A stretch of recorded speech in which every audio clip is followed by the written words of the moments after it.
Class 12 physics. अब हम लोग देखेंगे लेंजेज लॉ, इसका वेरिफिकेशन। यह 3 नंबर में सवाल पूछता है लेंजेज लॉ पर कि state the Lenz's law and how to verify this laws. तो देखो पहले हम लोग लेंजेज लॉ देखेंगे क्या है। लेंजेज लॉ, ठीक है। The polarity of induced EMF is such that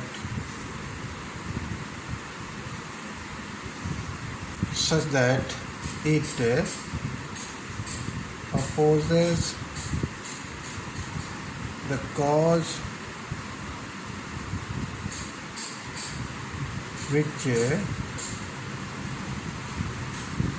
produces it, ठीक है ना। अर्थात जैसे कि आपको हमने बताया है कि इंड्यूस्ड ईएमएफ ई बराबर -n d∅ यहाँ निगेटिव साइन क्या शो करता है, induced EMF opposes the change in magnetic field. तो इसको हम लोगों को वेरीफाई करना है। कैसे हम लोग वेरिफिकेशन इसका करेंगे, एक एक्सपेरिमेंट के द्वारा इसको समझेंगे। देखो स्टेटमेंट इतना ही हो गया। अब वेरिफिकेशन ऑफ लेंजेज लॉ। देखो इसके लिए हम लोग क्या करते हैं, इस लॉ को वेरीफाई करने के लिए एक सेटअप तैयार करते हैं जिसमें एक कॉइल होता है, ठीक है। ये कॉइल से एक गैल्वेनोमीटर को जोड़ देते हैं, ठीक है। और इसमें 3 प्लग की लगा रहता है।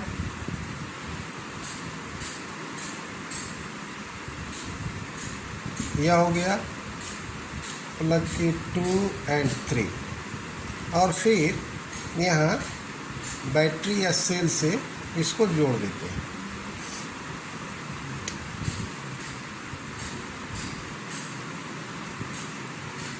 हो गया। और फिर यहाँ प्लग की आपको 1, ये हो गया। तो देखो जब हम लोग क्लोज करते हैं की को बाय इंसर्टिंग ए प्लग की between 1 and 2, the current flows through in the coil. The current through the upper face of the coil flows suppose that anti clockwise, ठीक है ना।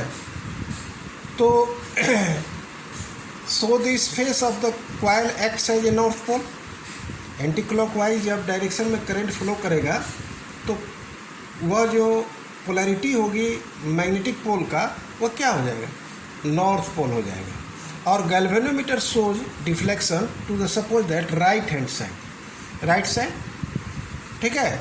यहाँ हम लोग एक मैग्नेट इसके नज़दीक लाते हैं। यह मैग्नेट हो गया, यह हो गया मैग्नेट में एस पोल, यह हो गया एन पोल। अब देखिए यहाँ एन पोलैरिटी आ जाती है। अब हम लोग क्या करते हैं, now plug is remove from 1 and 2। 1 and 2 से प्लग को हम लोग क्या करते हैं, रिमूव कर देते हैं एंड इंसर्टेड बिटवीन 2 and 3, ठीक है ना। The battery does not send any current in this coil. Now move a bar magnet towards this coil with its N pole pointing towards the coil, The galvanometer shows a deflection towards the right side, जैसा कि हमने बताया है। It means that the induced current through the upper face of the coil is in anti-clockwise direction and hence upper face of this coil acts as a north pole. It opposes the motion of the magnet towards this. जब magnet को हम इसके नज़दीक लाएंगे तो N pole और N pole क्या करेगा, यह एक दूसरे का विरोध करेगा. It opposes the motion of the magnet towards the coil. तो रिलेटिव मोशन को यह अपोज करेगा, which is the cause of the induced current in this. यही कारण है इंड्यूस्ड इन द करंट का. इस चीज़ को हम लिख देते हैं, एक बार तुम लोग देख लें, ठीक है ना. देखो, it consist of a coil connected to a battery and galvanometer, capital G, ठीक है ना, थ्रू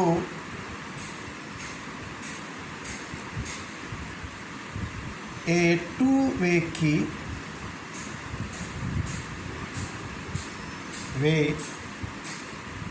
key 1, 2 and 3, ठीक है ना. अब हम लोग क्या करते हैं, close the key bye inserting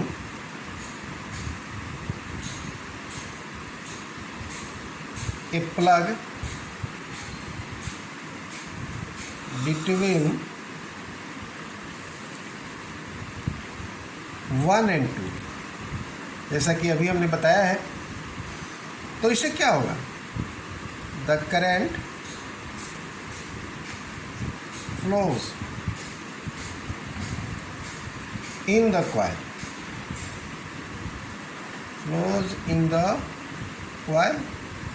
ठीक है ना. The current through the upper face, the current through the upper face of the coil flows anti clockwise. So this face of the coil acts as a north pole, जो यहाँ दिखाया गया coil के ऊपर. And galvanometer shows deflection to the right side, ठीक है ना. अब हम लोग क्या करते हैं, एक और दो प्लग से की को रिमूव कर देते हैं. Now the plug is removed from 1 and 2 and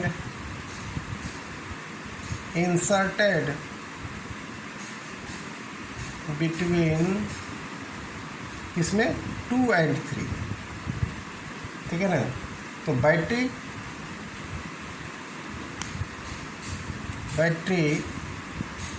does not send any current in the coil. तो क्या होगा, अब बार मैग्नेट को एन पोल के साथ इधर लाएंगे, अर्थात now A bar, now move a bar magnet, now move a bar magnet with its N pole towards the coil, towards the coil. ठीक है, अब इसका मतलब यह हुआ, इट मीन्स उस समय भी डिफ्लेक्शन शो करेगा. It means that the induced current through the upper face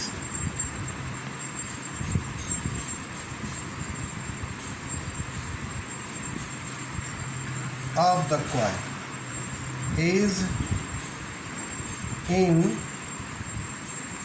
anti-clockwise direction, and hence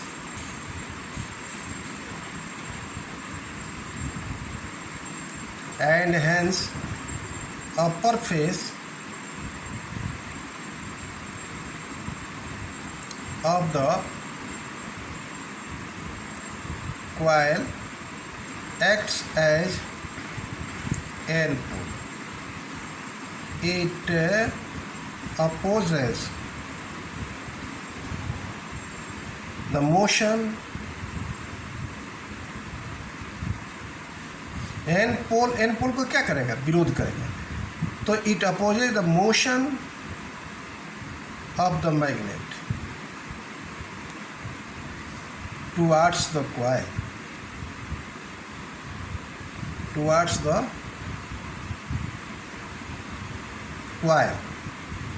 which is cause of the induced current in the coil. देखिए, यह समझने की बात है, जब हम एन पोल को लाते हैं तो एन पोल यहाँ कॉइल पर आइज हो जाता है, और वह क्या करेगा? एन पोल को विरोध करेगा. तो विरोध करेगा, इसका मतलब क्या है? यह एन पोल किसके कारण प्रोड्यूस्ड हुआ कॉइल में? Due to the motion of and relative motion between the coil and the magnet, और उसी का यह विरोध कर रहा है.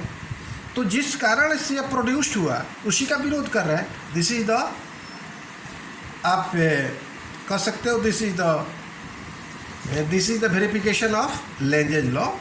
अब देखो, वह दूसरा हम नहीं लिखते हैं, हम बता देते हैं. अब हम लोग क्या करते हैं कि मैग्नेट को मान लो moved away from the coil, और जब इस कॉइल को हम लोग इस मैग्नेट को कॉइल से दूर ले जाएंगे तो गैल्वेनोमीटर उस समय भी डिफ्लेक्शन शो करेगा, लेकिन इसका डिफ्लेक्शन का शो का डायरेक्शन जो होगा वह पहले राइट साइड में था तो लेफ्ट साइड में हो जाएगा.